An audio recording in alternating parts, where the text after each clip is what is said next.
In the world of risk management, I am a unique character because I'll take the time to watch Supreme Court justice decisions, opinions of the FTC, statements made by the OCC and other organizations.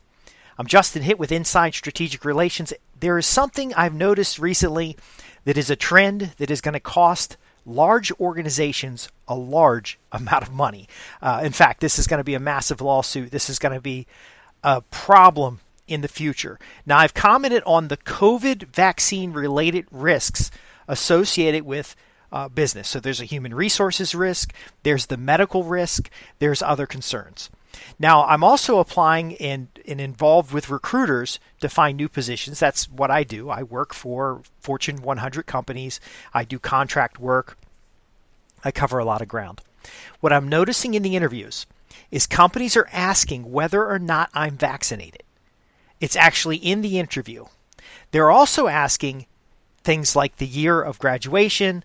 They're asking LGBT related questions, and these are being asked outside of their normal job application process. So a recruiter will ask these questions, and they're submitting them with the job. Now, the reason I bring this up is because each of these categories have the potential to reveal some kind of exemption. So if you're not vaccinated and you have a medical exemption, the asking of vaccination and the evidencing of the medical exemption could reveal a disability, an ongoing chronic medical condition. It could identify some other condition unrelated to the vaccine, but would otherwise be protected. So if a woman was applying for a job and was not vaccinated because they were pregnant or thinking of getting pregnant, then you have a situation now that's just as bad as asking them if they plan to get pregnant anytime soon. You also run into a condition of the religious exemption. If somebody is not vaccinated due to a religious exemption, then there is a factor there as well. So no wonder the Supreme Court has judged that New York's mandates were unconstitutional and that there are other conditions in other states, and I won't go through each of the records, where a mandatory vaccination as a condition of employment, even under the OSHA guidelines that were produced through the executive orders, are unlawful.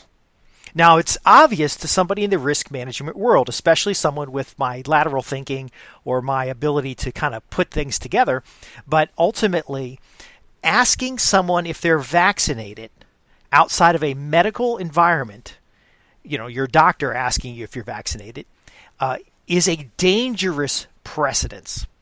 So one, there was a lot of social information around the vaccines that was inaccurate. There was outright fake news on both sides, whether they're for or against the vaccination.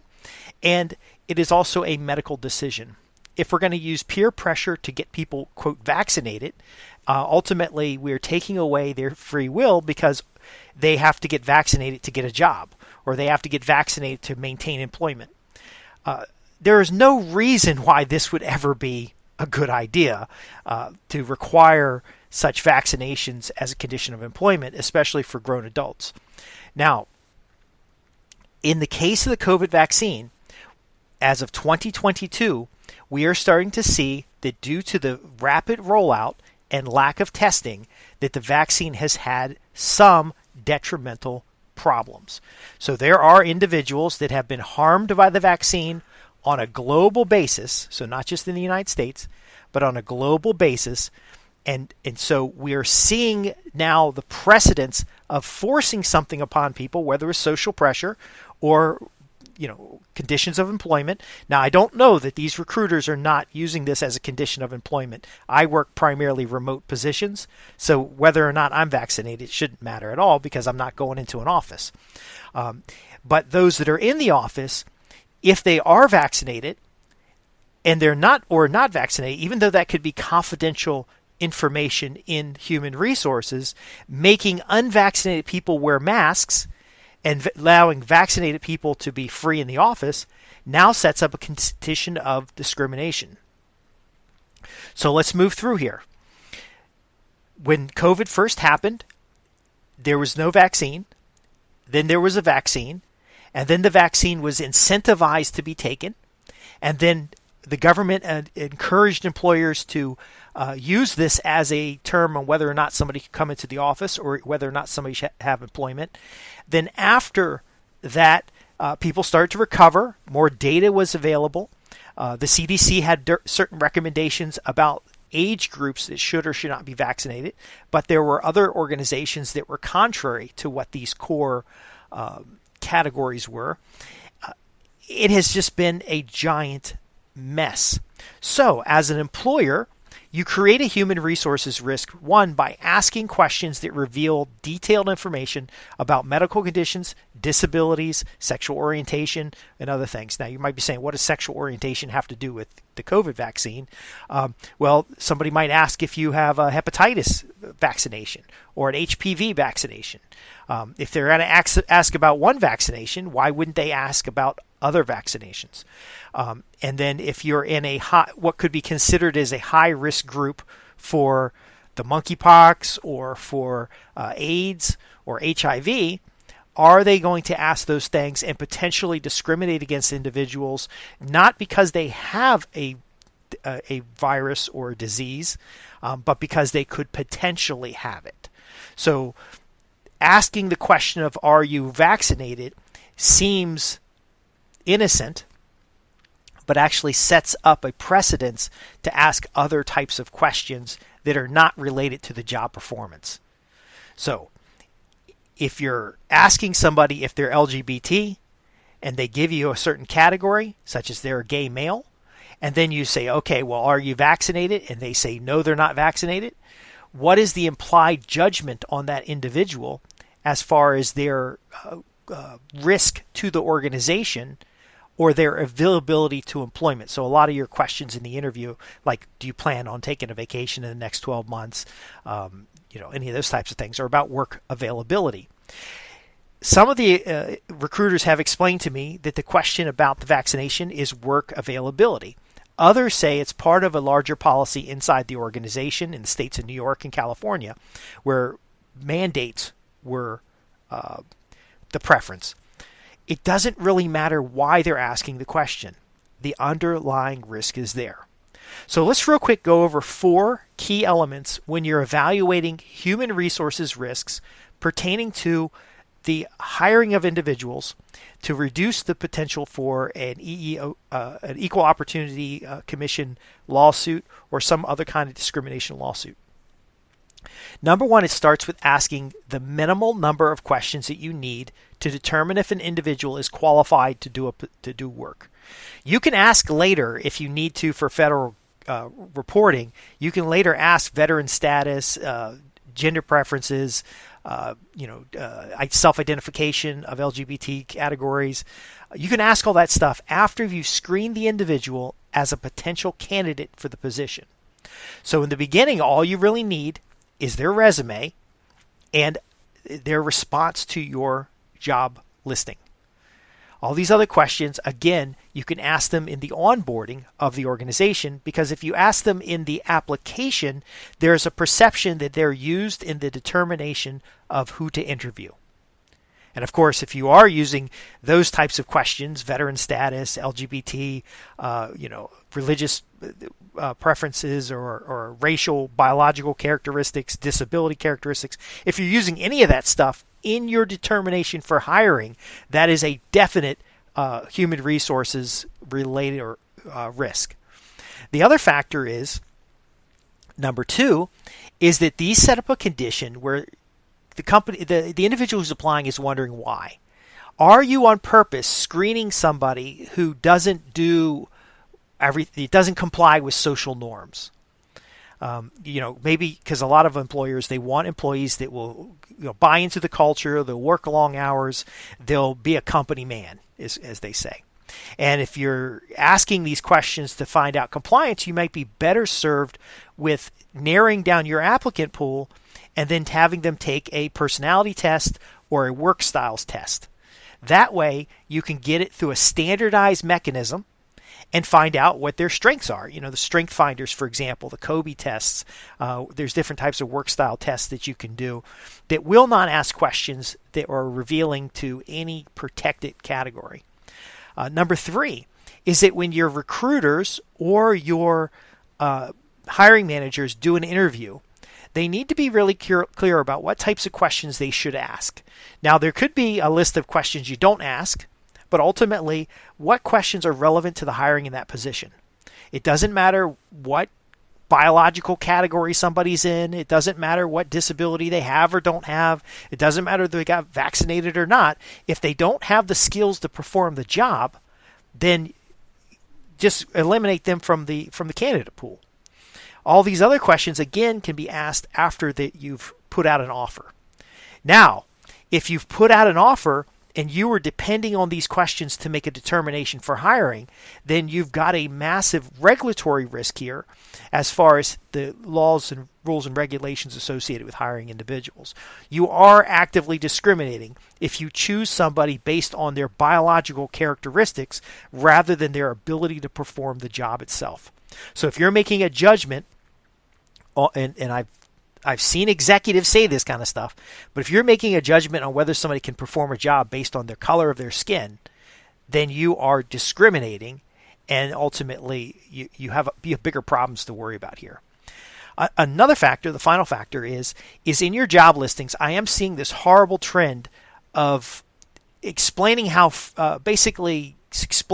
friendly they are to different groups, and doing so right before their statement that they won't discriminate, but doing so that saying that they're looking for black women, for example, or they're looking for, this place is friendly to LGBT and we're looking for LGBT.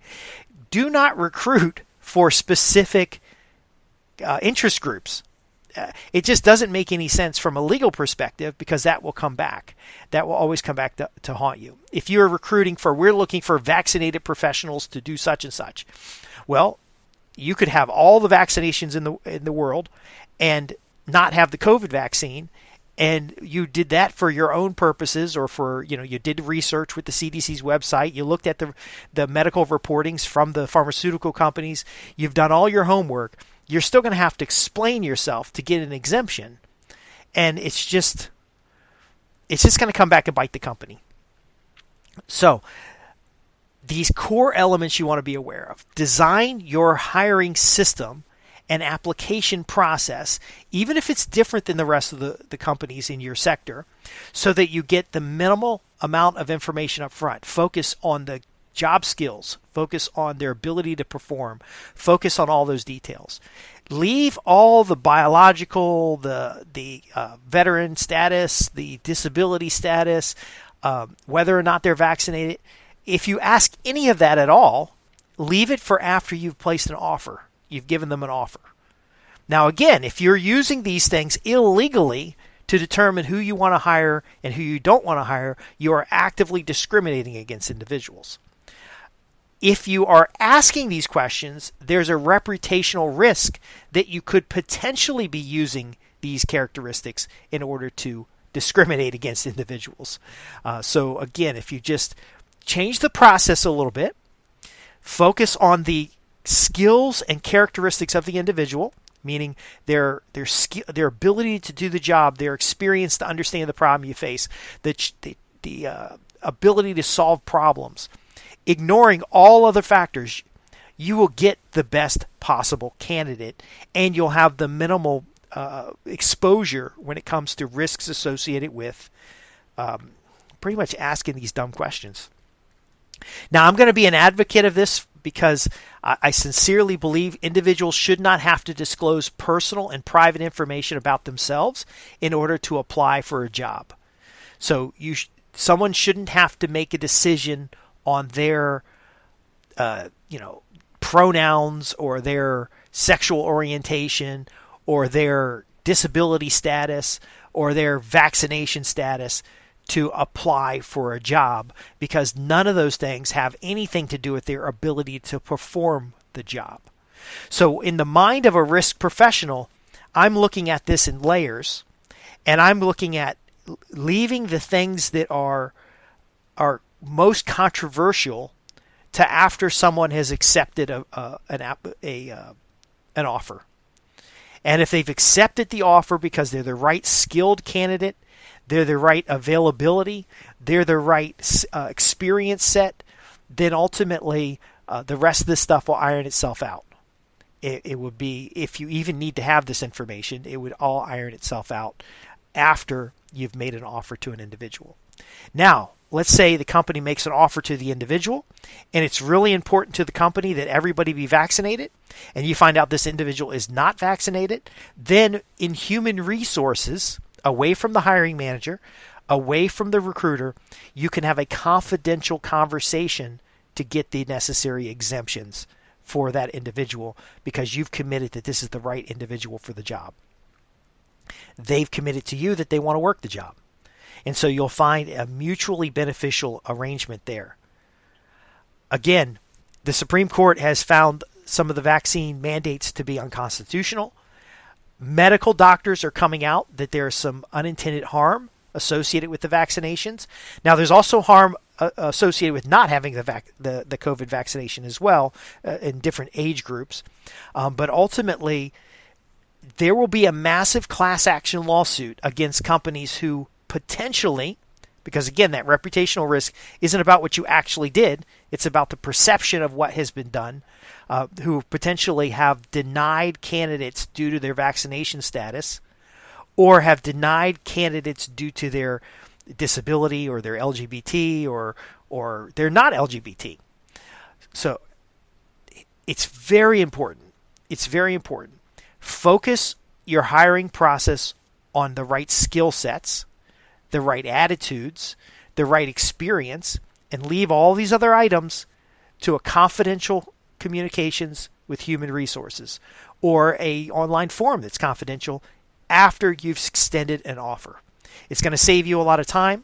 It's going to save you a lot of risk in the future. And I'm Justin Hitt with Inside Strategic Relations. That risk management mindset is that lateral thinking. It's critical thinking. It's different than the rest of the world. Yes, everybody might be asking about the vaccine status. But what are they really asking it for? Are they asking it to virtue signal that they're where they're with the in crowd? Or are they asking it because it's a necessary part of operating their business? And again, you can say the same thing about the gender questions, the veteran status questions, all these other questions, disability questions, that all being asked up front sets up the potential for discrimination or the perception of discrimination. So if you have questions about what I've covered here in risk management or developing influence in your business, you can reach me at www.insidestrategicrelations.com. Go to the contact page, ask your questions. I'd love to hear your questions. And are you seeing this as well? More and more employers asking these intrusive questions very early in the job application process or in the contract role process. What's your concerns? Put them in the comments below. I'd love to hear from you. Again, I'm Justin Hitt from Inside Strategic Relations, where we help you transform business relationships into profits. Guaranteed. And I'll see you in the next episode.